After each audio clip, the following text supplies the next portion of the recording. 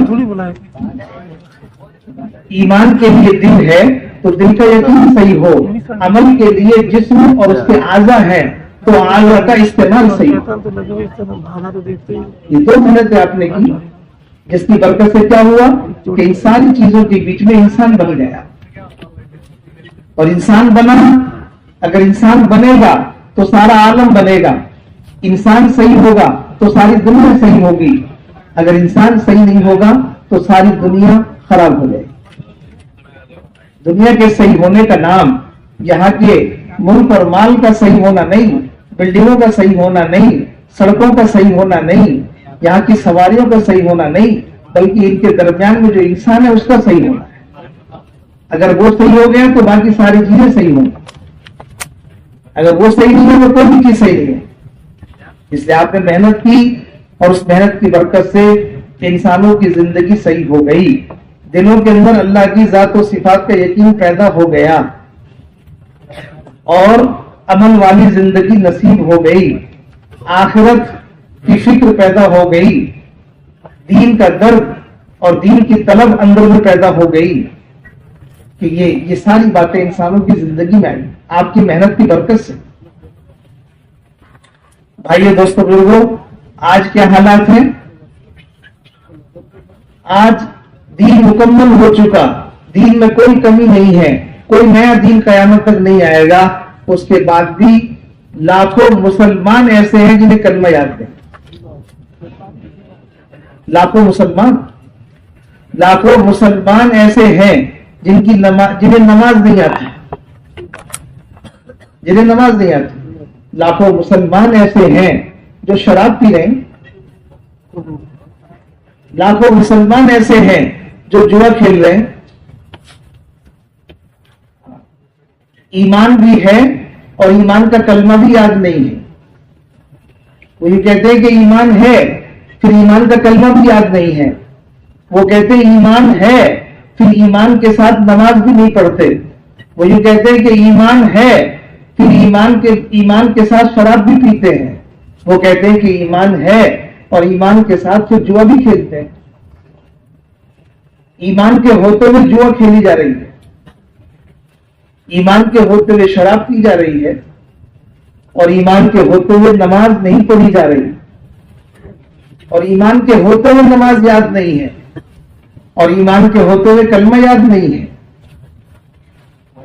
یہ سب باتیں ایک ساتھ جمع نہیں ہو سکتی. ضرور کہیں نہ کہیں کمی ہوئی ہے اور وہ کمی ہے تو کمی کیا ہے؟ یہ کمی یہ ہے کہ آج ہماری زندگی سے ہمارے نبی کی محنت نکل گئی، محنت نکل گئی. اس محنت کے نکلنے کا نتیجہ یہ ہے کہ ہم میں سے لاکھوں کو کلمہ یاد نہیں. حضور اکرم صلی اللہ علیہ وسلم کی محنت کے چھوٹنے کا نتیجہ یہ ہے کہ ہم میں سے لاکھوں لوگ نماز نہیں پڑھ رہے. ورنہ حدیث کتاب میں لکھا ہوا ہے کہ حضور اکرم صلی اللہ علیہ وسلم کے زمانے میں مدینے کے اندر ایک منافق کی بھی ہمت نہیں ہوتی تھی کہ وہ جماعت کے ساتھ نماز چھوڑتے. منافق بھی جو کھلم کھلا منافق تھے وہ بھی جماعت کے ساتھ نماز پڑھتے تھے. اور یہاں ایک مسلمان کی ہمت ہے کہ وہ نماز نہیں پڑھتا. تو کہاں کمی ہو رہی ہے؟ کمی ہو رہی ہے کہ ہم سے جو نبی حضرت محمد مصطفیٰ صلی اللہ علیہ وسلم جو محنت لے کر آئے ہدایت کی، وہ ہدایت کی محنت آج ہماری زندگی میں نہیں. دین مکمل ہے، کوئی نیا دین نہیں آئے گا، لیکن دین پر چلنے کی ہدایت آج ہمارے پاس نہیں ہے. دین پر چلنے کی ہدایت ہمارے پاس نہیں ہے. دین ہے لیکن دین پر چلنے کی ہدایت نہیں ہے. اور ہدایت کیوں نہیں ہے؟ کہ ہم محنت پر نہیں ہیں، ہم نبی والی محنت پر نہیں ہیں. اس محنت پر نہ ہونے کی وجہ سے ہدایت نہیں. اللہ کے راستے میں کیوں نکل رہے ہیں؟ اللہ کے راستے میں نکلنے کا مقصد حضرت محمد مصطفیٰ صلی اللہ علیہ وسلم کی مبارک محنت کو سیکھنا، آپ کی محنت کو اپنا کام بنانا، آپ کی محنت کا محنتی بن کر زندگی گزارنا. آپ کی محنت ہدایت کا ذریعہ ہے. اگر ہم نبی کی محنت پر اپنے آپ کو لگائیں گے تو اللہ اس کی برکت سے ہمیں ہدایت دیں گے، اور ہدایت کی برکت سے اللہ پاک ہمیں دین پر چلنے کی توفیق دیں گے. بقدر محنت ہدایت آئے گی، اور بقدر ہدایت دین پر چلنا ہوگا. بقدر ہدایت دین پر چلنا ہوگا. بقدر محنت ہدایت آئے گی، اور بقدر ہدایت دین پر چلنا ہوگا. پہلے محنت ہوگی، محنت کے بقدر ہدایت آئے گی، اور ہدایت کے بقدر دین آئے گا. پہلے محنت زندگی سے ختم ہوگی، اور جب محنت ختم ہوگی تو ہدایت کا آنا بند ہوگا، اور جب ہدایت کا آنا بند ہوگا تو دین نکلنا شروع ہو جائے گا. اس لیے آج ہماری سب سے بڑی ضرورت جو ہے ہر مسلمان کی، وہ ہے اپنے دین پر چلنے کے لیے ہدایت کا حاصل کرنا. ہدایت کا حاصل کرنا. دین تو ہے لیکن دین پر چلنے کی ہدایت نہیں ہے. مسجد کے برابر میں گھر ہے، مسجد کی دیوار سے گھر کی دیوار لگی ہوئی ہے، پھر بھی نماز پڑھنے کی توفیق نہیں ہے. نماز نہیں ہے. سارے محلے کے لوگ نماز پڑھنے مسجد میں آ رہے ہیں، یہ اپنے گھر کے برابر سے نماز پڑھنے مسجد میں نہیں جا سکتا. کیوں؟ کہ مسجد تو ہے لیکن مسجد میں جانے کی ہدایت نہیں. آج ہم نے اس محنت کو چھوڑ کر اپنی ہدایت کا دروازہ بند کر دیا ہے. اسی وجہ سے سب کچھ جانتے ہوئے بھی ہم محروم ہیں. سب کچھ جانتے ہوئے بھی جان رہے ہیں کہ نماز پڑھنی چاہیے، پھر بھی قدم نہیں اٹھ رہے.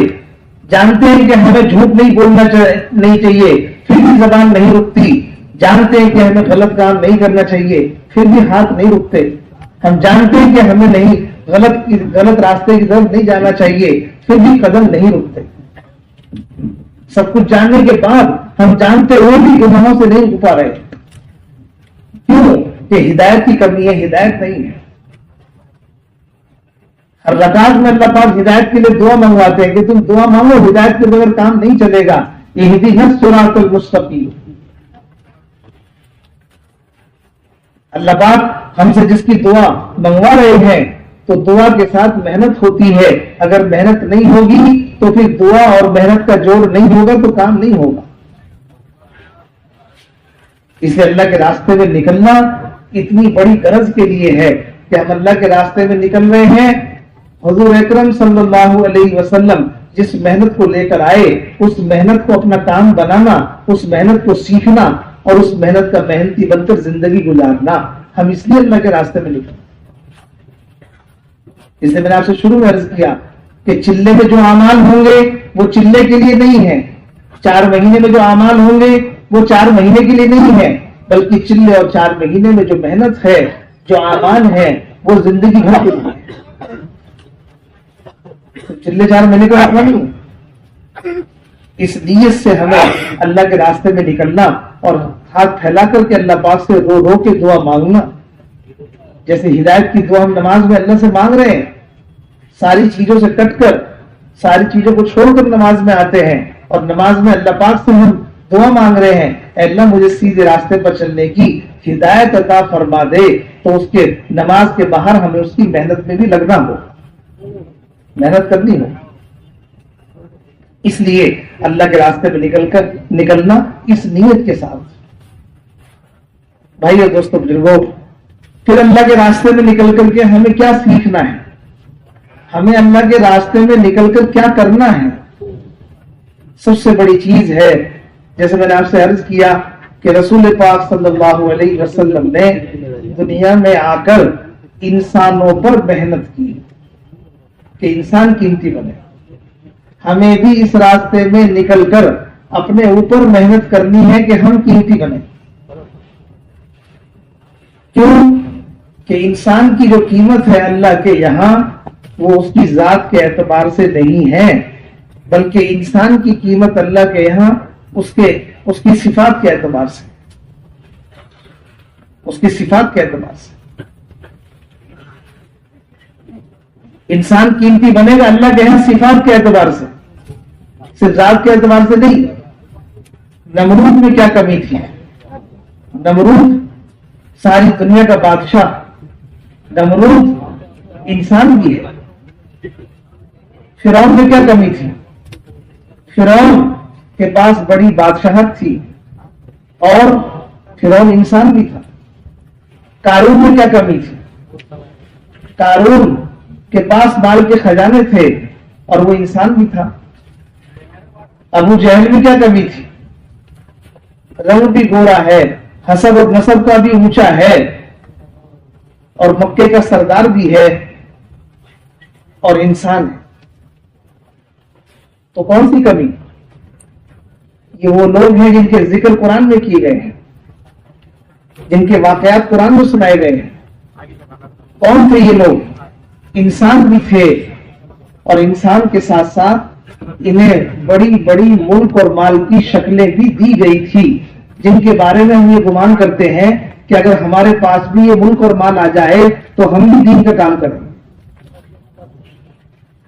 اگر ہمارے پاس یہ ملک اور مال کی شکلیں بن جائیں تو ہم بھی دین کے تقاضے پورے کریں گے، ہم بھی آپ کی طرف دین کے تقاضے پورے کریں گے. اگر یہ شکلیں ہمارے پاس آ جائیں، کون سی؟ ملک اور مال کی شکل. تو اللہ پاک نے ان لوگوں کو قرآن میں جن کا ذکر کیا ہے، اللہ پاک نے ان لوگوں کو انسان بھی بنایا اور انسان کے ساتھ اللہ پاک نے ان کو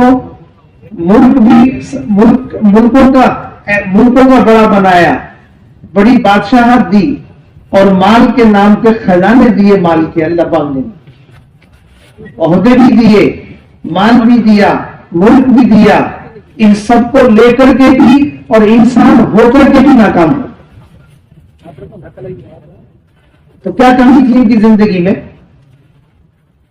نمرود حکومت کے ساتھ کامیاب نہیں ہو سکا اور ابراہیم علیہ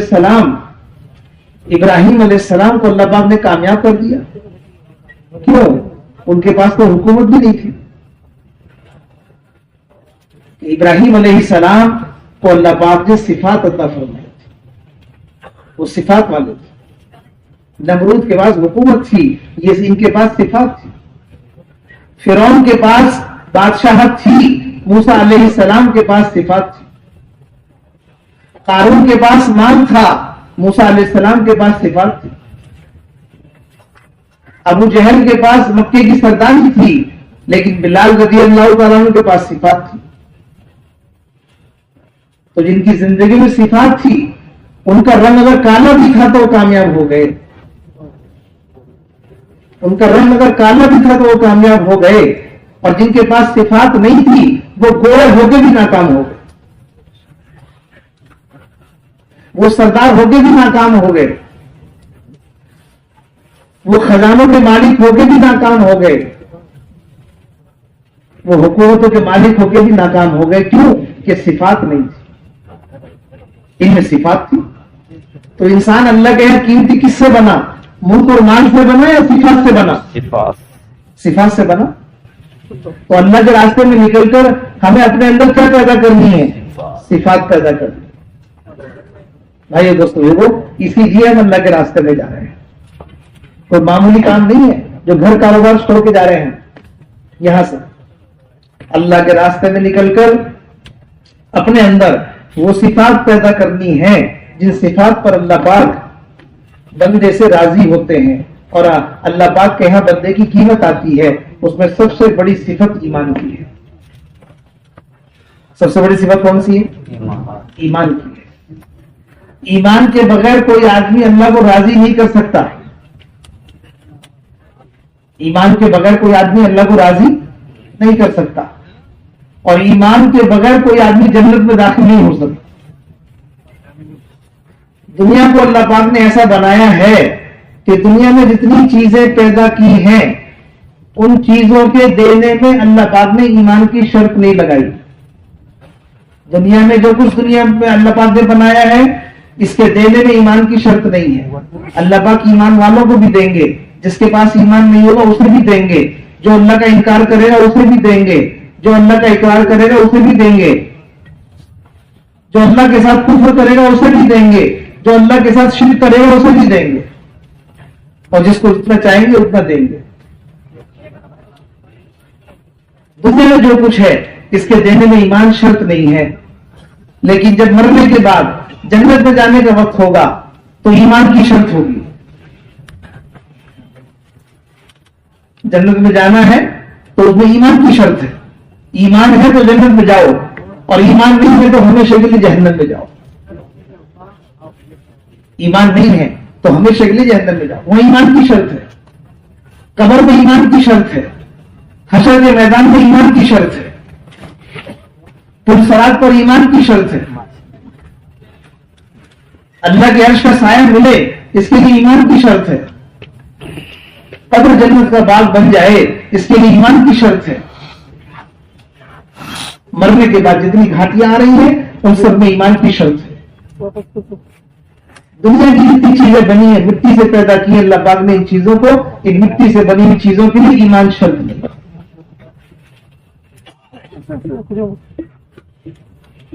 ایمان کے بغیر کوئی آدمی جنت میں نہیں جا سکتا، ایمان کے بغیر کوئی آدمی اللہ کو راضی نہیں کر سکتا۔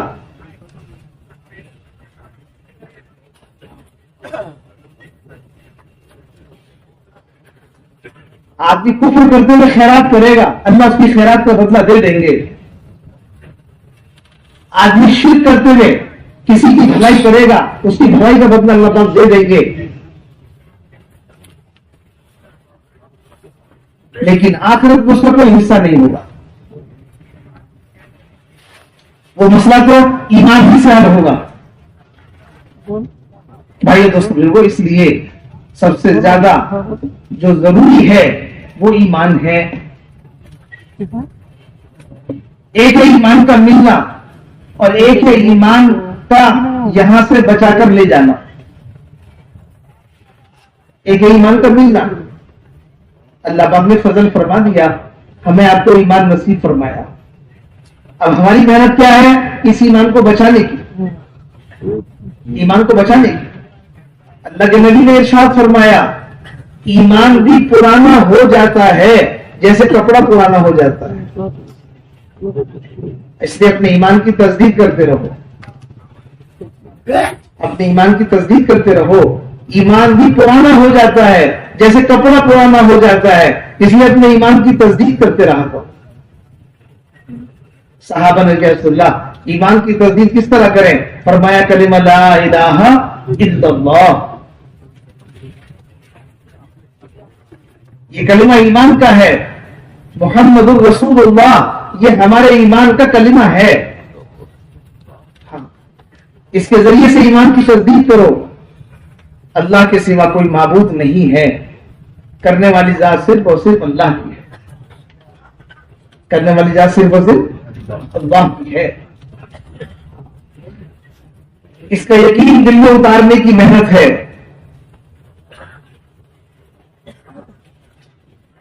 یقین اتارنے کے لیے اس کی دعوت ہے۔ ہمیں نظر آئے گا دنیا کے اندر دنیا کی چیزوں سے ہوتا ہوا، اور جہاں سے ہوتا ہوا ہمیں نظر آ رہا ہے وہاں سے ہو نہیں رہا، وہاں سے ہو نہیں رہا، اور جہاں سے ہوتا ہوا ہمیں نظر نہیں آتا اصل یہ وہاں سے ہو رہا، نظر آ رہا ہے چیزوں سے چیزوں کا ہونا۔ بھائیو دوستو بزرگو، اس کا انکار کرنا ہوگا، اس کی نفی کرنی ہوگی۔ اللہ کی ذات عالی سے سب کچھ ہوتا ہے، اس کی دعوت دے کر دل میں اس کو اتارنا ہوگا کہ کرنے والی ذات صرف اور صرف اللہ کی ہے۔ ایک تو اس کا یقین کہ اللہ کے سوا کوئی معبود نہیں ہے، وہ اکیلا ہے، اس کا کوئی شریک نہیں ہے، اور اللہ پاک ایسا اکیلا ہے اور ایسا مالک ہے اور ایسا رب ہے، ایسا خالق ہے، ایسا رازق ہے کہ وہ کسی چیز کا محتاج نہیں ہے۔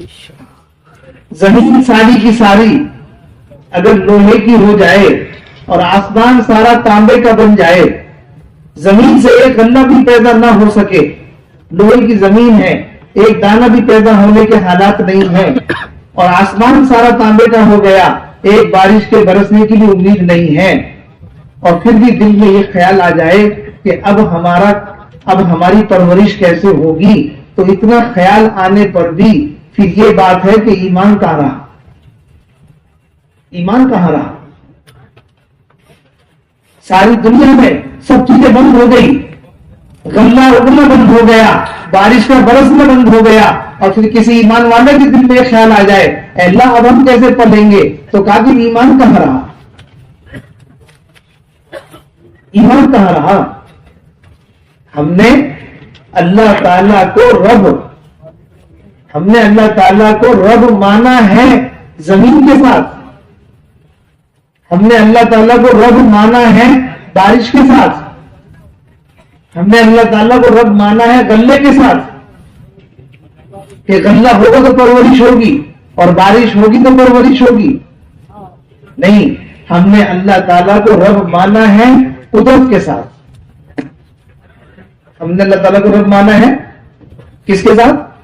قدرت کے ساتھ، کہ اللہ تعالیٰ پالن ہار ہیں۔ کیسے؟ قدرت سے۔ کیسے پالتے ہیں؟ بولو بھائی کیسے پالتے ہیں؟ یا زمین سے؟ نہیں، اللہ تعالیٰ رب ہے زمین کے ساتھ کہ نہیں، اللہ تعالیٰ رب ہے قدرت کے ساتھ، وہ پرورش کرتے ہیں، وہ پالتے ہیں اور کسی چیز کے محتاج نہیں ہے۔ اصحاب کہف کو 300 سال سلایا، 300 سال سلا کے بھی مرنے نہیں دیا،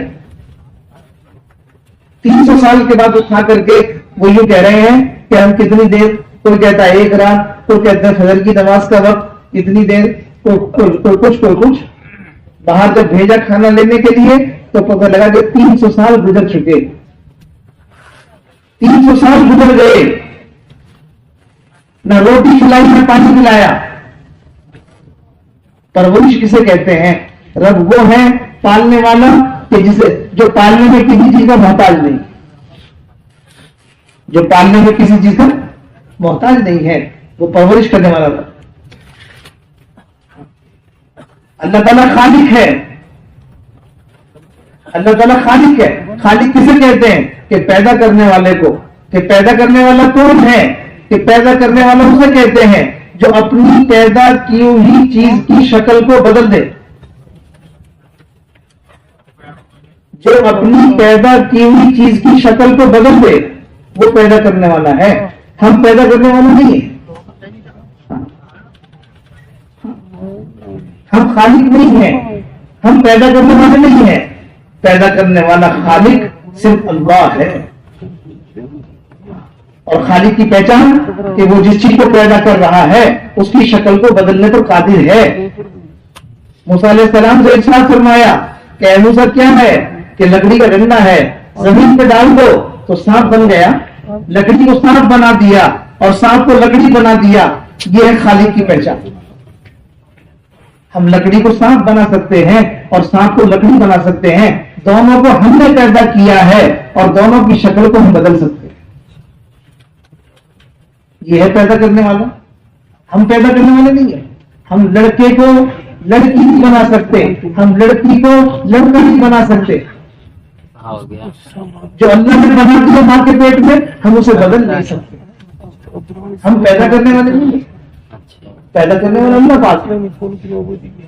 وہ چاہے تو ماں اور باپ کے ملنے سے بچے کو پیدا کرے, وہ چاہے تو بغیر باپ کے بچے کو پیدا کرے, وہ چاہے تو اونٹ کے اندر سے اونٹنی پیدا کرے, وہ چاہے تو پتھر سے اونٹنی کو پیدا کرے. اس کا نظام ہے. وہ جس طرح چاہے کرے. وہ رب ہے, وہ خالق ہے, وہ مالک ہے اور وہ لا شریک الگ ہے. اس کا کوئی شریک نہیں ہے. وہ کسی چیز چھوٹی چیز کا محتاج نہیں ہے.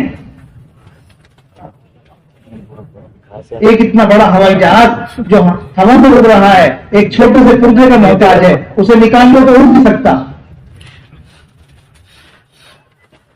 بہت گرمی ہوتی کالے میں. اللہ تعالیٰ کسی چھوٹی چیز کا محتاج نہیں ہے, ہر چیز پر قادر ہے. بھائی دوستوں کو ایک دعوت ہمیں اس ماحول میں چلانی ہوگی. اگر اس دعوت کو نہیں چلائیں گے, ان باتوں کو نہیں بولیں گے, اللہ کی بڑائی کا تذکرہ نہیں کریں گے تو ایمان نہیں بنے گا.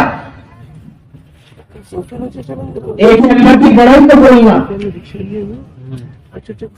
اللہ سے ہونے کو بولنا, اور ایک غیر کی باتوں میں جو غیر میں ہے اس کو بولنا. قبر ہے, حشر ہے, پلسرات ہے, جنت ہے, جہنم ہے, یہ سب باتیں غیب میں ہیں.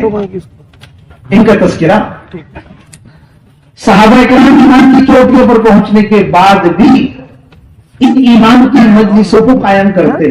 یہ صحابہ کا طریقہ تھا ایمان بنانے کا اور ایمان کی تازگی کا, کہ صحابہ کا ایمان کہ ایمان کی چوٹیوں پر پہنچا ہوا تھا, اس کے بعد بھی اپنے آپ کو ایمان کے بنانے کا, ایمان کی دعوت کا اپنے آپ کو محتاج سمجھتے تھے. آؤ اپنے رب پر تھوڑی دیر کے لیے ایمان لائیں, آؤ بیٹھو اپنے رب پر ایمان لائیں, چلو ہمارے ساتھ, اٹھو ہمارے ساتھ, بیٹھو ہمارے ساتھ, اپنے رب پر ایمان لائیں. صحابہ کرام ایمان کی مجلسوں کو قائم کرتے اور اس میں ایمان کی دعوت دیتے, اللہ کی بڑائی کو بولتے, اللہ نے جو فرمایا اس کو بولتے, رسول نے جو فرمایا اس کو بولتے, اللہ کی بڑائی کی تذکرہ کرتے. یہ محنت کا طریقہ تھا. بھائی دوستوں بزرگوں, ہمیں بھی اللہ کے راستے میں نکل کر زیادہ سے زیادہ وقت اس ایمان کے بنانے کی محنت میں لگانا ہوگا. مسجدوں میں ایمان کے حلقے قائم کریں, مسجدوں میں ایمان کی مجلسیں قائم کریں اور باہر والوں کا ہاتھ پکڑ کر مسجد میں لائیں. ایک ایک کی خوشامد کر کے مسجد کے ماحول میں لائیں اور مسجد کے ماحول میں لا کر ایمان کے حلقوں میں شریک کریں. کتاب پڑھی جا رہی ہے, یہ ایمان کا حلقہ ہے. یا کتاب میں صرف دو چیزیں ہیں, قال اللہ و قال الرسول, تیسری کوئی چیز نہیں. اللہ کا کلام ہے, اللہ کے رسول کا کلام ہے. مسجد کے اندر اللہ رسول کی بات ہو رہی ہے, اس حلقے میں شریک کرنا یہ ایمان کی مجلس میں شریک کرنا ہے, تاکہ ایمان بنے اور ایمان بڑھے اور ایمان میں تازگی پیدا ہو.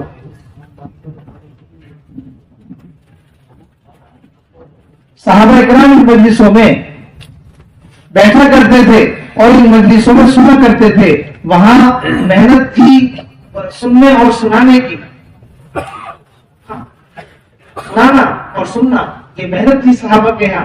آج ہم نے دونوں کو چھوڑ دیا, بولنا بھی چھوڑ دیا, سننا بھی چھوڑ دیا. صحابہ کے یہاں کتابیں نہیں تھی, کتابیں لکھی نہیں گئی تھی اس وقت. ایک دوسرے کو دین سکھاتے تھے بیٹھ کر کے حلقوں میں.